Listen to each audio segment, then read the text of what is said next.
जय हिंद दोस्तों, welcome to Institute for Analytical studies.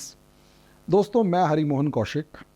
मैं आज टॉपिक डिस्कस करने जा रहा हूं इजराइल क्राइसिस। पहले तो हम इजराइल क्राइसिस को समझेंगे और दूसरा इसमें हम इजराइल की डोमेस्टिक जो पॉलिटिक्स है उसे समझेंगे। और डोमेस्टिक पॉलिटिक्स के अंदर अमेरिका का अगर कोई गेम प्लान है, यानी अमेरिका उसमें कोई खेल खेल रहा है, तो उसे हम समझेंगे। तो थोड़ा सा हो सकता है एक लेंदी डिस्कशन हो, लेकिन टॉपिक में थोड़ा सा आनंद आने वाला है। लेकिन उससे पहले एक रिक्वेस्ट कि दोस्तों, अगर आप लोगों को मेरे वीडियोस पसंद आते हैं तो मेरे चैनल को लाइक करें, सब्सक्राइब करें, शेयर करें, बेल आइकन भी ज़रूर दबाएं, वो भी जो ब्ला ब्ला ब्ला।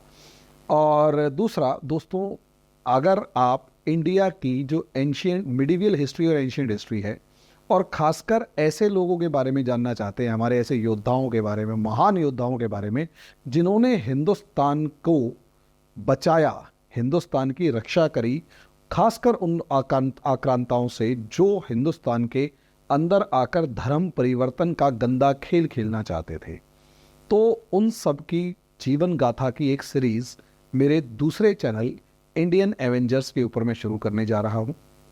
वीडियोस जल्दी शुरू हो चुकी हैं, तो आप जल्दी से जल्दी जो नीचे लिंक दिया है उसके अंदर आप जल्दी से जल्दी उस चैनल को लाइक करें और उन पूरी स्टोरीज़ का, वो जो हमारी शौर्य गाथाएं हैं, उनको एंजॉय करें। अब आ जाते हैं टॉपिक, इजराइल क्राइसिस है क्या।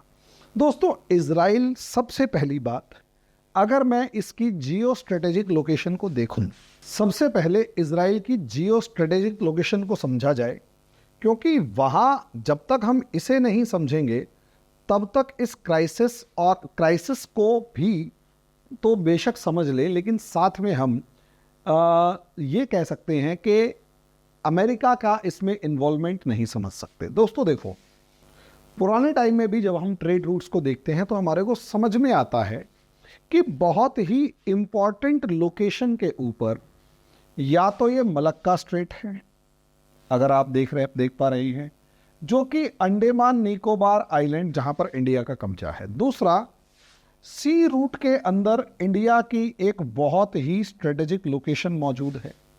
लेकिन इस सारी चीज़ों में अगर आप देखेंगे तो ये इलाका ऐसा है जो सी रूट और लैंड रूट दोनों के बिल्कुल सेंटर में मौजूद है। यानी यहां इस रूट पर या इस जगह पर जिस भी कंट्री का कब्जा होगा या जिसका भी कब्जा होगा, पूरी दुनिया का जो ट्रेड है वो उसकी मुट्ठी में होगा, वो उसकी गर्दन उसकी मुट्ठी में होगी, और मतलब उस ट्रेड की गर्दन उसकी मुट्ठी में होगी और वो पूरी दुनिया को कंट्रोल करके रखेगा।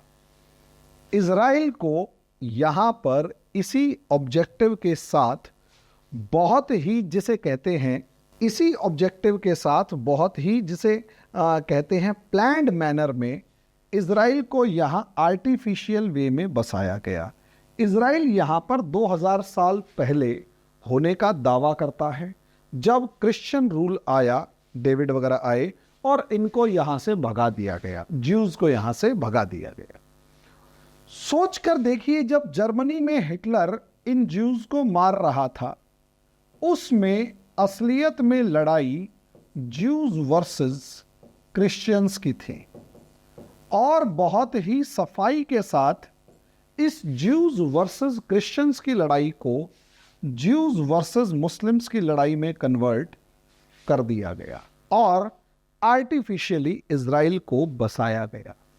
बहुत ऑर्गेनाइज्ड वे में 91st वर्ल्ड वॉर के बाद इजराइल को बसाने की कोशिश की गई, लेकिन जब ब्रिटेन को इसके रेपरकेशंस समझ में आने लगे तो कहीं ना कहीं वहाँ पर इजराइल को वहाँ बसाते हुए रुक गए। लेकिन सेकेंड वर्ल्ड वॉर में जो भी ज्यूज वहाँ से निकल रहे थे, जिनका रिलीजियस परसिक्यूशन हो रहा था, यानी धर्म के नाम पर उनको प्रताड़ित किया जा रहा था, वो सारे के सारे इजराइल आकर बस गए और इजराइल एक देश के रूप में उभरा। अमेरिका, ब्रिटेन का इसमें बहुत इंपॉर्टेंट रोल था, इसमें कोई दो राय नहीं है। अब सवाल यह है, इजराइल क्राइसिस, जो प्रेजेंट डे इजराइल क्राइसिस क्या है। दोस्तों, प्रेजेंट डे इजराइल क्राइसिस ये है कि बेंजामिन नेतन्याहू की जो गवर्नमेंट है वो बहुत सारे रिफॉर्म्स करने जा रही है। खासकर उसने जुडिशियल रिफॉर्म्स का एक बीड़ा उठाया है कि जी हम जुडिशियल रिफॉर्म्स कर रहे हैं, और वहाँ क्योंकि एक कोalition गवर्नमेंट है तो उस कोalition गवर्नमेंट के अंदर जितने भी जो फ्रेंडली या यूँ कहें सपोर्टर पार्टीज हैं वो सारी की सारी इन रिफॉर्म्स को सपोर्ट कर रही हैं। लेकिन बहुत सारी ऐसी लिबरल या दूसरी पार्टियां हैं जो इन रिफॉर्म्स का विरोध कर रही हैं। तो कलेश यहीं से शुरू हो रहा है। तो समझिए मामला क्या है। रिफॉर्म्स में गवर्नमेंट प्लान ये कर रही है कि जो सुप्रीम कोर्ट की पावर्स हैं उनको रिव्यू किया, मतलब सुप्रीम कोर्ट की कुछ पावर है जो किसी भी लॉ को रिव्यू करे और अगर जरूरत है तो उसे throughout laws would be weakened. Supreme Court जैसे हमारी सुप्रीम कोर्ट भी है वो इंटरप्रिटेशन ऑफ लॉ करती है, क्योंकि वो कॉन्स्टिट्यूशन की सेवियर है तो कानूनों की व्याख्या करने का पूरा अधिकार जो है वो केवल और केवल सुप्रीम कोर्ट को है। अब सुप्रीम कोर्ट उस लॉ को इंटरप्रेट करती है और ये देखती है कि वो as per the spirit of constitution है या नहीं है। अब स्पिरिट ऑफ कॉन्स्टिट्यूशन के अकॉर्डिंग कई बार क्या होता है कि सुप्रीम कोर्ट कई मामलों में जो गवर्नमेंट है उसके ऊपर रिस्ट्रिक्शन लगा देती है। बहुत सारी बार ऐसा होता है कि गवर्नमेंट प्रैक्टिकल ग्राउंड्स के ऊपर काम कर रही होती है लेकिन वो वैसे काम नहीं कर पाती क्योंकि सुप्रीम कोर्ट कॉन्स्टिट्यूशन की बात कर रही है, उस पर हम डिस्कस करेंगे। लेकिन एक तो सुप्रीम कोर्ट की लॉ को इंटरप्रेट करने और उसके बाद उस लॉ को इंटरप्रेट करने के बाद उसको नल एंड वॉइड करने या फिर उसमें जो कहते हैं उसको अकॉर्डिंग टू कॉन्स्टिट्यूशन करने की जो भी पावर्स हैं उनको खत्म कर दिया गया है या कम कर दिया गया है। एक यानी सुप्रीम कोर्ट की पावर्स को रिस्ट्रिक्ट करने की कोशिश की जा रही है। दूसरा, गवर्नमेंट जो है अब डिसिसिव से ओवर हु बिकम्स अ जज, यानी जज कौन बनेगा कौन नहीं बनेगा इसके ऊपर अब गवर्नमेंट की डिसिसिव से होगी, यानी गवर्नमेंट डिसाइड करेगी कि भाई कौन जज बनेगा कौन नहीं बनेगा। इसे आप सोच लीजिए, आज भी हमारे कंट्री के अंदर एनजेएसी का मामला खुलकर सामने आया हुआ है। रोज हमारा कोई ना कोई कानून मंत्री या फिर कुछ ना कुछ आके एनजेएसी का अब शगुफा छेड़ देते हैं, बहस में उलझ जाते हैं और मामला जो है वो उलझता हुआ नजर आता है। तीसरा, अगर मिनिस्टर है तो मिनिस्टर को अब जो लीगल एडवाइजर जिसे अटॉर्नी जनरल कहा जाता है उसकी गाइडलाइंस को फॉलो नहीं करने की जरूरत है। यानी मिनिस्टर उसको फॉलो करे ना करे वो बात की बात है, ना भी करे तो भी चल जाएगा। शॉर्ट में कहने का मतलब यह है कि जुडिशियल रिफॉर्म्स के अंदर जो आम आदमी है वो यही कह रहा है सुप्रीम कोर्ट की पावर आप कम कर रहे हो, जज को आप खुद अपॉइंट कर रहे हो, उसके साथ साथ अब आपको लॉ अबाइडिंग होने की भी जरूरत नहीं है और अटॉर्नी जनरल कुछ कहे तो उसे आपको मानने की भी जरूरत नहीं है। आप गवर्नमेंट को कुछ ज्यादा पावर दे रहे हो और क्योंकि गवर्नमेंट में ज्यादा पावर आ जाएगी तो कहीं ना कहीं जो सिविल लिबर्टीज हैं यानी आम आदमी की जो पावर्स हैं वो कहीं ना कहीं कम होती हुई नजर आ रही हैं। इसीलिए क्योंकि वहां की जनता पढ़ी लिखी है, समझदार है, तो वो अपने राइट्स को बचाने की कोशिश कर रही है। तो इस मामले को थोड़ा सा समझते हैं, असलियत में होता क्या है।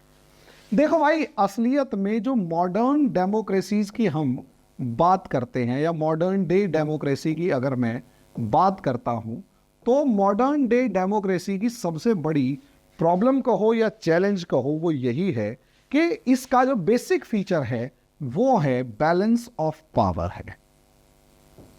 बैलेंस ऑफ पावर का मतलब ये है कि असलियत में यानी शक्ति के संतुलन के सिद्धांत पर यह मौजूद है। यानी कंसंट्रेशन ऑफ पावर एक आदमी के हाथ में नहीं होगी या एक ग्रुप ऑफ पीपल या एक संस्था यानी इंस्टीट्यूशन के हाथ में नहीं होगी, बल्कि वो अलग अलग लोगों के बीच में डिवाइडेड होगी।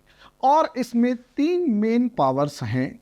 One is legislative, other is executive and the third is judiciary.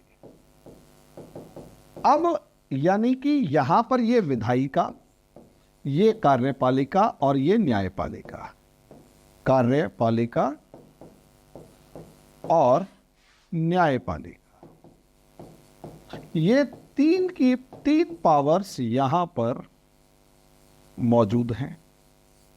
अब क्योंकि ये तीन पावर्स यहां मौजूद हैं, तो बिल्कुल सिंपल स्ट्रक्चर को समझने की जरूरत है कि ये कानून बनाएगा, हिंदी में बिल्कुल, ये कानून बनाएगा, ये बनाएगा, ये कानून लागू करेगा, कानून लागू करेगा, और ये देखेगा कि कानून सही है या नहीं, सही है या नहीं, या फिर दूसरा, सही से लागू हुआ या नहीं।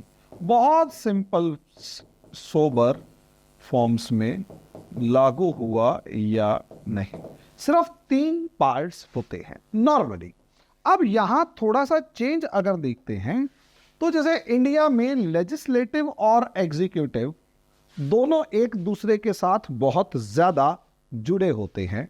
जैसे हमारी पार्लियामेंट है, और इस पार्लियामेंट के साथ ही, ये पार्लियामेंट के अंदर से ही हमारी जो गवर्नमेंट है, जो एग्जीक्यूटिव गवर्नमेंट है, वो निकलती है। यानी प्राइम मिनिस्टर और कैबिनेट जो है यहां से निकलते हैं।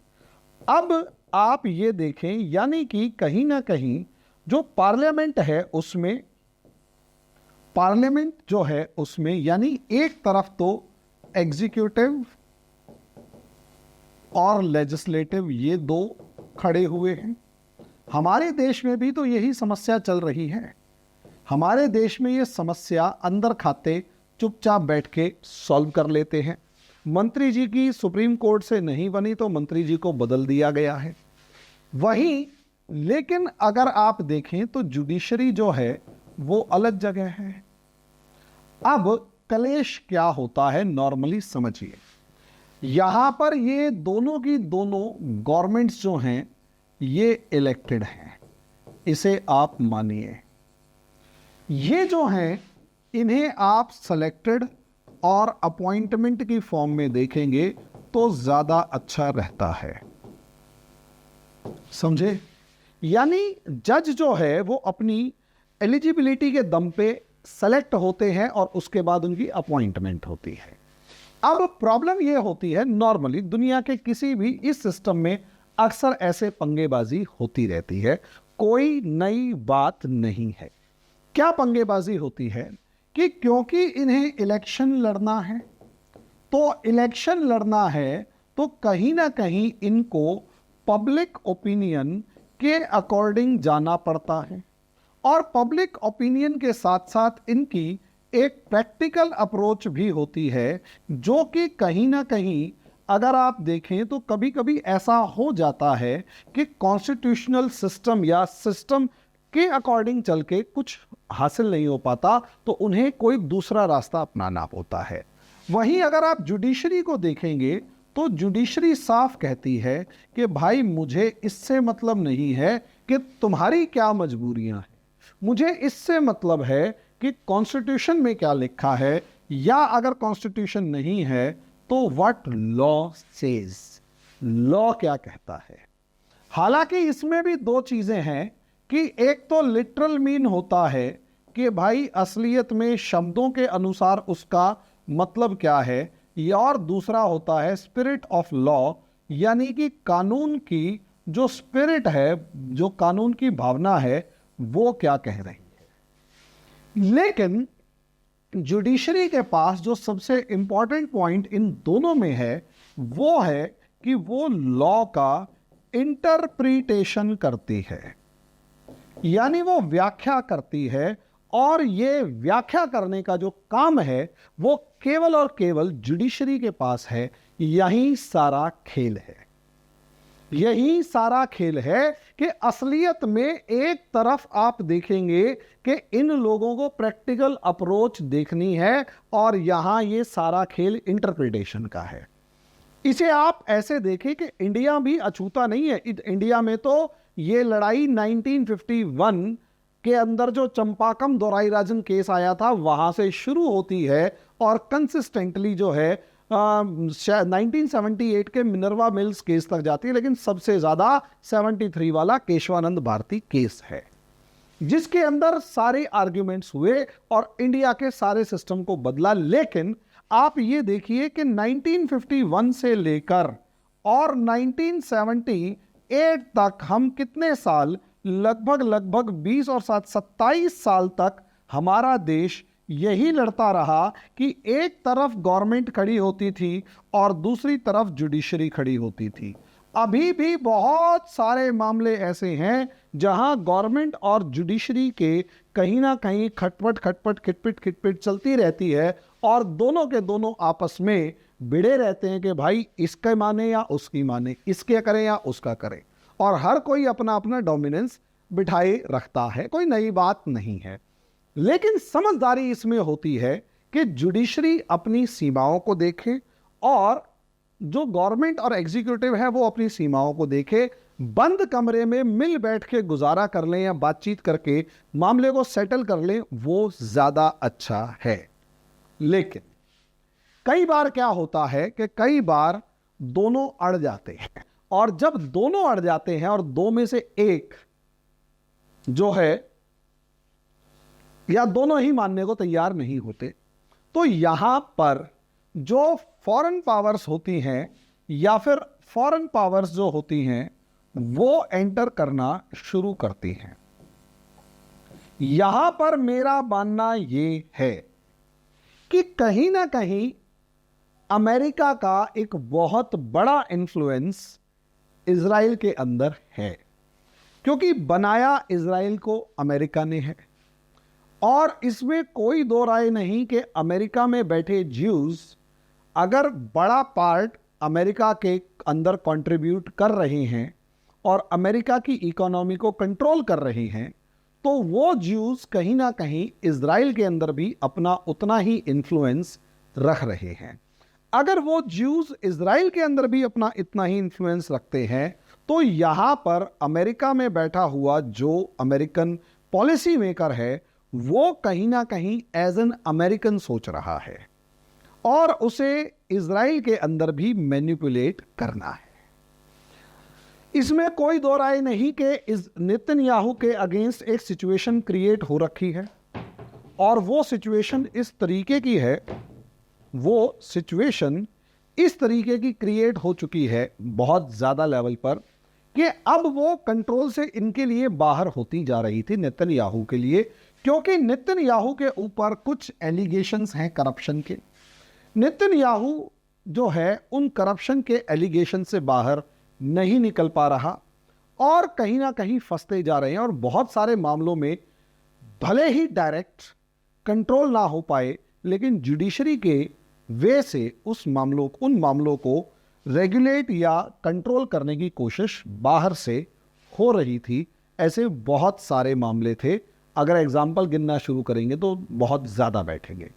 तो मामला ये है कि एक तरफ नेतन्याहू एक कोalition गवर्नमेंट चला रहे हैं, और इस कोalition गवर्नमेंट के साथ सबसे बड़ी समस्या ये है, या यूं कहें इसकी सबसे बड़ी एक अलग ही खास बात ये है कि जो भी extreme right wing parties of Israel थी वो सारी की सारी आज के दिन इकट्ठा हो चुकी हैं और वो पावर के अंदर आ चुकी हैं। अब ये जो राइट विंग पार्टीज, जो एक्सट्रीम राइट विंग पार्टीज हैं जो इजराइल की, ये कहीं ना कहीं threat to American interests in Middle East हैं। क्यों threat to American interests in Middle East? अब आप कहोगे ऐसे कैसे?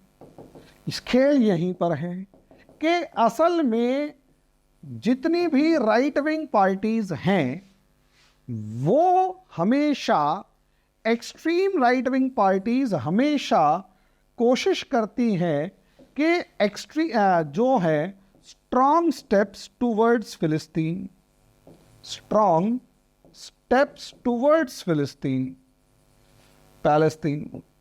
अब यहीं पर प्रॉब्लम है कि तभी आप देखोगे जब जब बेंजामिन नेतन्याहू आए हैं या जब जब कोई भी ऐसी एक पार्टी आई है, उस पार्टी के आने की वजह से या इस स्ट्रॉन्ग सिचुएशन के आने की वजह से क्या होगा जब strong steps towards Palestine create हो वो लेते हैं, तो कहीं ना कहीं गाजा स्ट्रिप से लेकर दूसरी जगहों पर एक वॉर शुरू होता है।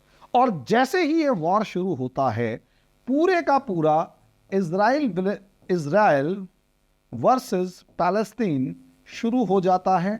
और जैसे ही इज़राइल वर्सेस फिलिस्तीन शुरू होता है, कहीं ना कहीं पूरे के पूरे मिडल ईस्टर्न कंट्रीज जो हैं, ईस्टर्न कंट्रीज जो इस्लामिक कंट्रीज हैं, वो सारे के सारे कहीं जो हैं सिंपैथी रखते हैं फ़लस्तीन के साथ। और जैसे ही वो फ़लस्तीन के साथ सिंपैथी रखते हैं, जैसे ही वो फ़लस्तीन के साथ सिंपैथी रखते हैं, इज़राइल के चक्कर के अंदर अमेरिका का पॉइंट ऑफ व्यू इन देशों के साथ, अब तो तुर्की भी आ चुका है, इन देशों के अंदर अमेरिका का पॉइंट ऑफ व्यू कमज़ोर होता है। और जैसे ही अमेरिका का पॉइंट ऑफ व्यू कमज़ोर होता है, चाइना को इस जगह पर पॉलिटिक्स करने का मौका मिल जाता है। इसका बेस्ट एग्जाम्पल क्या है? नेतन्याहू आते हैं और ईरान के ऊपर हमले वमले करने शुरू करते हैं, और अमेरिका सऊदी अरेबिया को कंटेन करने के लिए कतर को बढ़ा रहा है। अब सोचकर देखिए, अगर ईरान ज़्यादा नाराज़ नहीं है और फिलिस्तीन का इशू नहीं है, तो सऊदी अरेबिया और कतर के मामले में सऊदी अरेबिया को हैंडल किया जा सकता है ऑन द नेम ऑफ, मतलब इस्लाम के नाम पर या इस्लाम के मामले में। अब प्रॉब्लम यह है कि इजराइल लड़ाई शुरू कर देता है फिलिस्तीन से, तो सारे के सारे इस्लामिक कंट्रीज जो हैं खड़े हो जाते हैं फिलिस्तीन के साथ। अमेरिका के ऊपर एलिगेशन लगता है कि आप इजराइल को रोकते नहीं। अमेरिका जो है वो कोशिश करता है, लेकिन इजराइल में बैठे हुए हैं वो बागड़ बिल्ले जो अमेरिका की मानते नहीं। नतीजा उसका ये होता है कि ये सारे जब नाराज होते हैं, तो चाइना ईरान और सऊदी अरेबिया की दोस्ती करवाते हुए दिखाई देता है। अब कैसे भी करके इस एक्सट्रीम राइट विंग को कंट्रोल किया जाए, तो वो जुडिशरी के थ्रू होता है। और जैसे ही वो कंट्रोल जुडिशरी के थ्रू होता है, नेतन्याहू कहता है तेरी जुडिशरी को ही गर्दन तोड़ता हूं। ये एक कलेश है, और इस कलेश के अंदर अमेरिका का सीधा सीधा हाथ है, मेरा ऐसा मानना है। अब देखो, जो वहां पर डिबेट्स और डिस्कशंस हो रही हैं, वहां मैं तो हूं नहीं। मैं बार बार कहता हूं कि मेरा काम है उन डॉट्स को कनेक्ट करना कि हो क्या रहा है। और इस पूरे सिनारियो में नेतन्याहू को अमेरिका कभी भी पसंद नहीं करता, ये समझ लीजिए। क्योंकि जब भी नेतन्याहू आए हैं, फिलिस्तीन वॉर शुरू हो चुका है, और जैसे ही फिलिस्तीन वॉर शुरू हुआ है, अमेरिका के ऊपर दबाव क्रिएट हुआ, चाइना का इन्फ्लुएंस मिडल ईस्ट में बढ़ा। अमेरिका अभी हैंडल नहीं कर पा रहा, और यही एक कारण है कि जो क्राइसिस इजराइल के अंदर है वो निरंतर बढ़ता जा रहा है और शांत होने का नाम नहीं ले रहा। ये लगभग जनवरी से चल रहा है। अब आगे क्या होता है दोस्तों, वो तो वक्त बताएगा, लेकिन मैंने एक आउटलाइन बता दी कि जियोपॉलिटिक्स के अंदर अलग अलग डायमेंशंस में हर कोई अपना अपना काम कर रहा है। तो आगे क्या होगा वो तो आगे वाले वीडियोस में डिस्कस करेंगे। अभी के लिए इतना ही, धन्यवाद।